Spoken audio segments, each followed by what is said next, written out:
Ribuan warga memadati ruas jalan di Kecamatan Larompong, Kabupaten Luwu, Sulawesi Selatan pada Selasa 16 Juni 2026. Mereka mengikuti pawai Tahun Baru Islam 1 Muharram 1448 Hijriah pada Selasa 16 Juni 2026 sekitar pukul 7.30 waktu Indonesia Tengah.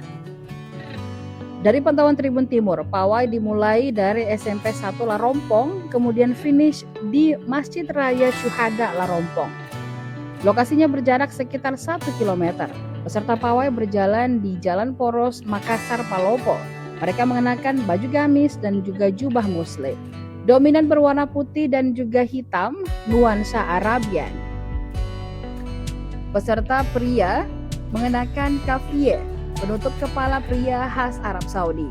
Pawai ini diinisiasi Badan Kontak Majelis Taklim atau BKMT dan Panitia Hari Besar Islam atau PHBI Kecamatan Larompong.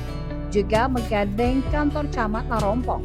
Ketua BKMT Kecamatan Larompong Darmawati Suding mengaku barisan pawai tersebut atas berbagai kafilah, mulai dari peserta didik tingkat PAUD, TK, SD, SMP, SMA, hingga kelompok permata desa dan majelis taklim.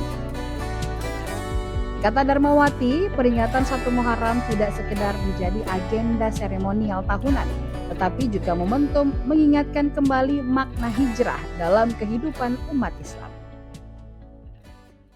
Download Tribun X sekarang, menghadirkan lokal menjadi Indonesia.